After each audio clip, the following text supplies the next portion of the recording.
प्यारे बच्चों, आप सभी को मेरा प्यार भरा नमस्कार। आज हम कक्षा 10वीं के पाठ दूसरे अम्ल क्षारक एवं लवण के रासायनिक गुणधर्मों पर चर्चा करेंगे। तो सबसे पहला रासायनिक गुणधर्म जिस पर हम चर्चा करेंगे वह है अम्ल की धातु से अभिक्रिया। इसके लिए हम एक एक्सपेरिमेंट परफॉर्म करते हैं जो कुछ इस प्रकार है। हमने एक परख नली टेस्ट ट्यूब ली जिसके अंदर हमने जिंक के छोटे छोटे टुकड़े डाले हुए हैं, ये देखिए। अब हमने इसमें एक और परख नली जिसमें हमने तनु सल्फ्यूरिक अम्ल H2SO4 को हम सल्फ्यूरिक अम्ल कहते हैं। कुछ अम्लों के नाम मैं तुम्हें फिर से बता देती हूँ। HCl हाइड्रोक्लोरिक अम्ल, H2SO4 सल्फ्यूरिक अम्ल, HNO3 नाइट्रिक अम्ल, ये तीनों ही प्रबल अम्ल हैं। वापस आते हैं अपने एक्सपेरिमेंट पर। जिस परख नली में हमने जिंक के छोटे छोटे टुकड़े डाले हैं उसमें हम बूंद बूंद कर H2SO4 यानी सल्फ्यूरिक अम्ल डालेंगे। हम देखेंगे कि कुछ गैस के बुलबुले इस परख नली में से निकलने लग गए हैं।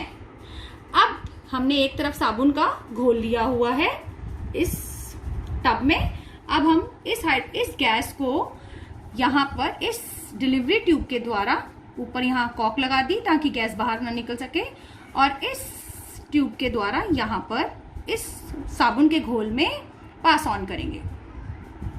तो हम देखेंगे इस साबुन के घोल के ऊपर इसकी सतह पर बबल्स या बुलबुले आने लग गए हैं, और जब हम जलती हुई माचिस इसके पास लेकर आए तो ये फट फट की आवाज के साथ जलने लग गई।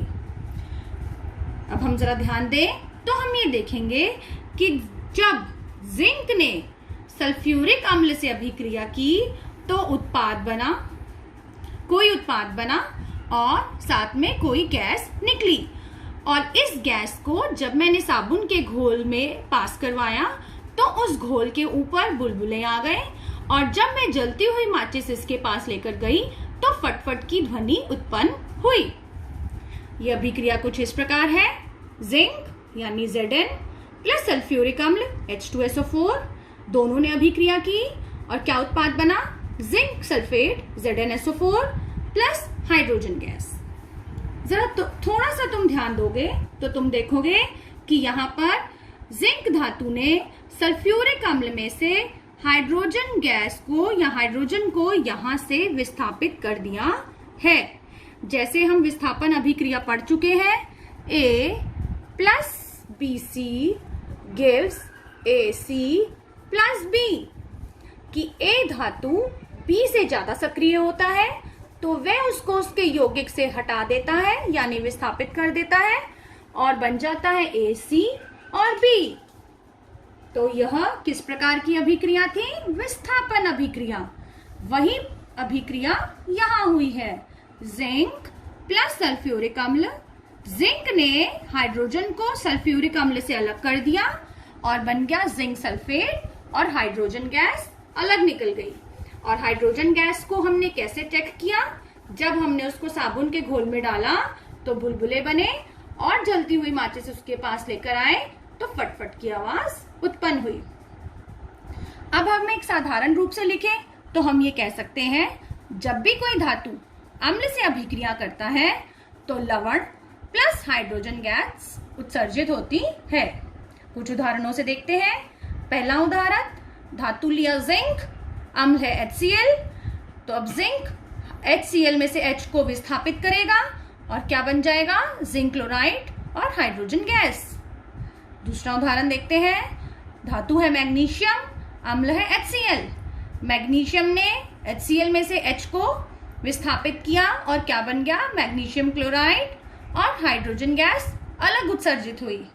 तीसरा उदाहरण, आयरन मतलब Fe, सल्फ्यूरिक अम्ल H2SO4, आयरन ने हाइड्रोजन को विस्थापित किया और बन गया आयरन सल्फेट और हाइड्रोजन गैस।